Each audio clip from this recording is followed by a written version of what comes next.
Om Swastiastu, kembali lagi di channel aku Rusmina Dewi. Dan pada konten kali ini aku ingin bukan membahas sih, jadi aku ingin bercerita atau menceritakan ulang salah satu cerita rakyat yang pada saat ini ceritanya masih melegenda di kalangan masyarakat Bali. Jadi cerita itu adalah Jayaprana dan Layonsari.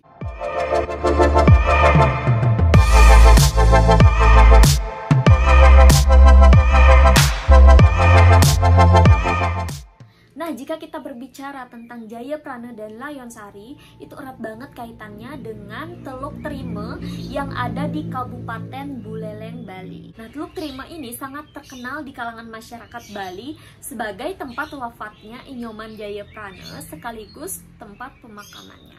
Makamnya ini terletak di atas bukit menghadap ke Teluk Trime. Teluk Trime ini berada di Kabupaten Buleleng, Bali. Seperti yang aku bilang tadi, itu lokasinya ada di 12 km utara Gilimanuk dan 135 km sebelah barat laut Kota Denpasar.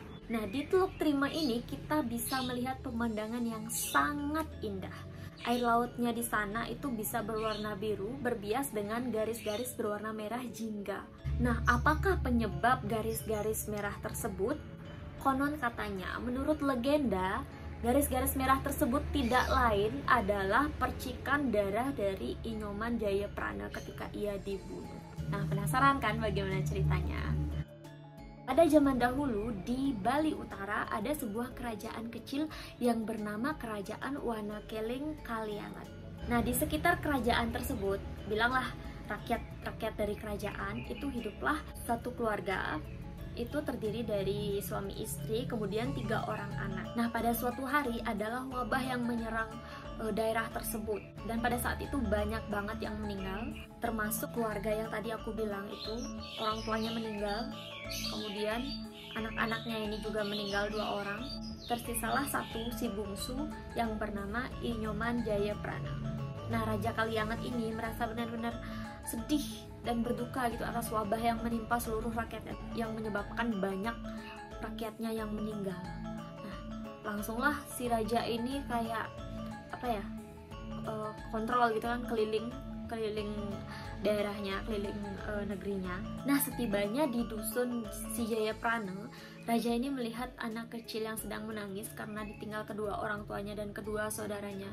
Si raja ini teringat sama anaknya yang juga meninggal karena wabah penyakit itu. Jadi raja ini merasa iba dengan Jayaprana dan memutuskan untuk mengangkat Jayaprana sebagai anak angkatnya. Singkat cerita, Jayaprana ini tinggal di kerajaan bersama sang raja, kemudian dididik dengan ilmu agama, dengan ilmu bela diri, sehingga dia tumbuh menjadi pemuda yang benar-benar tampan, yang baik hati, dan sangat lihai dalam hal berperang. Nah, sekarang karena sang raja sudah merasa si Jayaprana ini sudah dewasa dan sudah saatnya dia memiliki istri, raja pun menyarankan si Jayaprana ini untuk memilih dayang-dayang yang ada di kerajaan, teman-teman. Tapi si Jayaprana ini nggak mau. Dia nggak, gatal. Karena apa? Dia sudah menganggap seluruh anggota yang ada di seluruh anggota yang ada di kerajaan itu sudah dianggap sebagai saudaranya sendiri, seperti itu. Dan dia mohon izin kepada sang raja untuk keluar dari istana mencari seorang permaisuri, seperti itu. Nah, kemudian diizinkanlah si Jayaprana untuk keluar mencari permaisuri gitu. Ya udah, kamu keluar aja gitu, nyari cewek di luar, itulah mungkin bahasanya ya. Nah, kemudian si Jayaprana keluarlah, dia jalan-jalan gitu ya ke pasar. Nah, sampai di pasar itu dia nggak pengen belanja sih sebenarnya, ya kayak modus gitu, pengen nyari wanita gitu. Tapi ya dia belilah satu apel gitu kan, sambil makan apel terus gini-giniin, dilempar-lempar apelnya itu, matanya itu tertuju kepada satu perempuan yang amat sangat cantik. Nah, dia tuh langsung kayak gila, cantik banget gitu. Nah, merasa diperhatikan, si perempuan ini langsung pergi, guys. Si Jayaprana nanyalah ke pedagangnya, Bu, itu yang perempuan tadi itu siapa? Oh, yang belanja tadi itu namanya Layonsari, anak dari Jero Bendese Banjar Sekar gitu kata pedagangnya, ibu-ibunya. Oh, kalau gitu makasih ya Bu ya. Nah, setelah mengetahui informasi itu, si Jayaprana langsung kembali lagi ke kerajaan dan menghadap sang raja. Mohon maaf Baginda, jadi saya sudah menemukan perempuan yang sesuai keinginan saya dan saya sudah tahu informasi tentang dia. Saya ingin segera meminangnya. Nah, seperti itulah kurang lebih kan. Kemudian si raja ini menulis surat, kan mereka udah tahu tuh orang tua dari perempuan itu merupakan Jorobenese. Kemudian si Jayaprana ini diperintahkan untuk mengirim surat ke rumah Jorobenese Sekar atau ke rumahnya si Layonsari ini. Nah, kemudian sampainya di rumah Jorobenese, si Jayaprana langsung memberikan surat tersebut kepada sang ayah. Nah, kemudian setelah dibaca isinya itu, si Layonsari ditanya lah, gimana? Apa kamu mau sama Jayaprana? Nah, tanpa banyak berkata, si Layonsari ini cuma senyum-senyum karena dari bahasa tubuhnya dia juga seperti menyukai Jayaprana. Terus ya sambil tersipu malu gitu, si Layonsari ini intinya mau gitu kan, kita urus pernikahannya secepatnya. Nah, setelah diterima kan, jadi si Jayaprana balik lagi ke kerajaan, kemudian mengatakan kepada raja bahwa lamarannya diterima. Kemudian sang raja memerintahkan seluruh abdi kerajaan untuk mempersiapkan segala keperluan pada saat pernikahan si Jayaprana ini.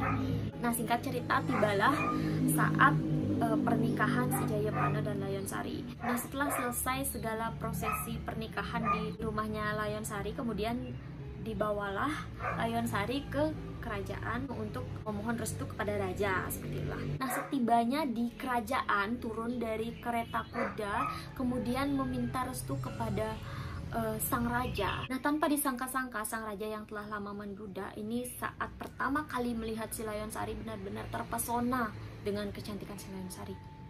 Setiap hari pikiran sang raja cuma Layonsari, Layonsari, dan Layonsari, kayak orang gila guys. Nah, sampai-sampai dia ada pemikiran untuk merebut Layonsari dari Jayaprana. Aduh, gawat. Cinta memang membutakan segalanya. Kemudian sang raja itu memerintahkan satu patihnya yang bernama Patih Saunggaling untuk membunuh si Jayaprana. Patih Saunggaling ini sempat menolak karena dia sudah menganggap Jayaprana ini sebagai anaknya sendiri. Kenapa raja? Saya tidak bisa membunuh Jayaprana. Kenapa tidak? Saya mencintai Layonsari. Karena Patih Saunggaling ini merupakan abdi setia dari kerajaan, akhirnya dia harus mau tidak mau harus menuruti perintah sang raja. Nah, jadi strategi sang raja di sini untuk membunuh Jayaprana adalah memerintahkan Jayaprana untuk pergi ke Teluk Terima untuk menangkap orang-orang Bajo yang melakukan pengerusakan terhadap perahu dan menembak binatang-binatang yang ada di Pengulon. Nah, di sini si Jayaprana disuruh sebagai pemimpin rombongan ya bersama Patih Saunggaling. Jayaprana pulang ke rumah kemudian menceritakan perintah raja kepada istrinya. Malam sebelum kepergian Jayaprana, istrinya bermimpi rumahnya diserang banjir. Kemudian ada petir gitu juga. Nah, itu merupakan firasat yang tidak baik untuk dia. Istrinya ini pun sempat menahan si Jayaprana untuk tidak pergi. Tolonglah jangan pergi Kakanda. Aku mempunyai firasat yang tidak baik tentang hal ini. Adinda, tenang saja. Aku pasti baik-baik kok. Seperti itu kan kurang lebih. Jadi dia sempat menenangkan istrinya juga dan sampai akhirnya si Jayaprana pun pergi bersama Patih Saunggaling dan abdi kerajaan yang lainnya. Nah, sesampainya di Teluk Terima ini si Jayaprana merasakan hal yang aneh karena dia tidak kunjung melihat orang-orang Bajo yang melakukan pengerusuhan. Dia pun bertanya kepada Patih Saunggaling, "Paman Patih, di mana lokasi pengerusuhan itu? Kenapa tidak kunjung sampai?" "Ya, kita jalan aja dulu, ntar aja sampai." Nah, tiba-tiba saja Patih Saunggaling ini menyerang si Jayaprana, tapi tidak berhasil karena ilmunya Jayaprana lebih tinggi dari Patih Saunggaling ini. Kemudian Jayaprana bertanya, "Paman, kenapa paman menyerang saya?" Patih menjawab, Maaf Jayaprana, dengan berat hati saya harus menjalankan perintah dari raja. Dengan berat hati sebenarnya dia menyerang si Jayaprana. Kemudian Patih Songgaling ini menyerahkan surat yang diberikan oleh raja kepada Jayaprana, yang isinya, "Hai engkau Jayaprana, manusia tiada guna. Berjalan-jalanlah engkau. Akulah yang memerintahkan untuk membunuhmu. Dosamu sangat besar. Kau telah melampaui tingkah raja. Istrimu sungguh milik orang besar. Ku ambil, ku jadikan istri raja. Serahkanlah jiwamu sekarang. Jangan engkau melawan. Layon Sari, jangan kau kenang. Ku peristri sampai akhir zaman." Jayaprana pun menangis membaca itu. Dia merasa sangat berhutang budi kepada raja, karena sang raja telah mengasuh, merawat, dan mendidik dia dari kecil. Kemudian dia berkata, "Jika memang itu keinginan dari raja, saya siap menyerahkan jiwa raga saya. Namun, paman tidak akan bisa membunuh saya jika tidak menggunakan keris dari saya." Kemudian Jayaprana memberikan pusaka yang dia punya, yang kemudian diserahkan kepada Patih Songgaling untuk membunuh dirinya. Akhirnya Jayaprana meninggal. Seketika percikan darah dari Jayaprana itu memunculkan wangi yang semerbak. Nah, ketika rombongan dari kerajaan itu balik ke kerajaan, mereka diserang oleh berbagai macam binatang yang ada di hutan itu. Ada yang meninggal karena diterkam harimau putih, ada yang meninggal karena dipatok ular. Nah, kemudian beberapa yang tersisa dari mereka kembali ke istana dan mengabarkan kematian dari Jayaprana. Nah, setelah mendengar berita tersebut, sang raja langsung pergi ke rumah si Layon Sari dan mengabarkan bahwa suaminya telah meninggal.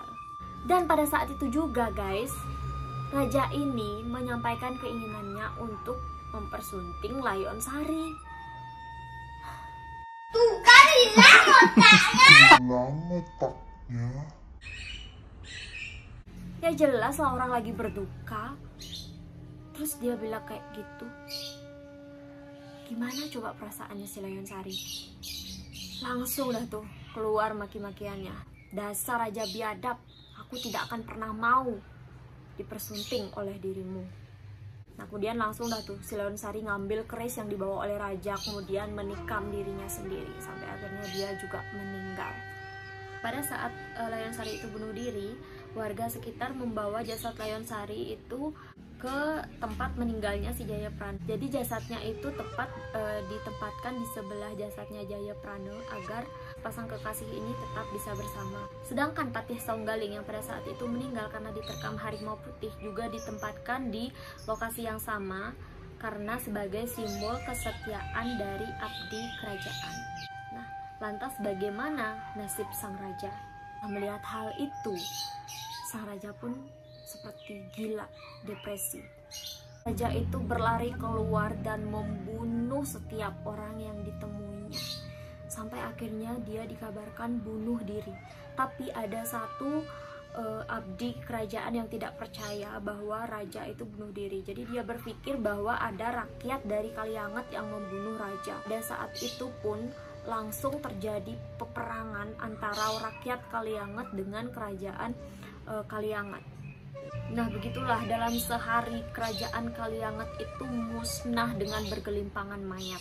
Konon lama-kelamaan kerajaan Kalianget itu berubah menjadi hutan belantara yang hingga pada akhirnya dibuka kembali oleh orang lain atau warga lain yang akhirnya menetap di desa Kalianget itu.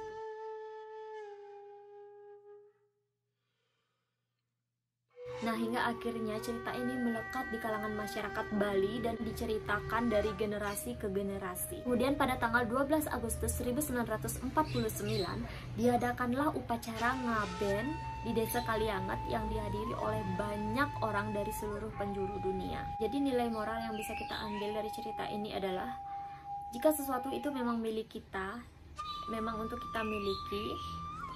Jadi selicik apapun, sepintar apapun orang ingin mengambilnya, ingin merebutnya dari kita, dia akan tetap menjadi milik kita. Sedangkan sesuatu yang memang tidak seharusnya kita miliki. Sekuat apapun kita menggenggam, itu pasti bakal pergi. Oke, sekian konten dari aku. Semoga teman-teman nggak bosen ya dengarnya, karena ceritanya ini memang benar-benar menarik gitu. Jadi sampai jumpa di konten berikutnya. Dadah, Om Santi Santi Santi Om.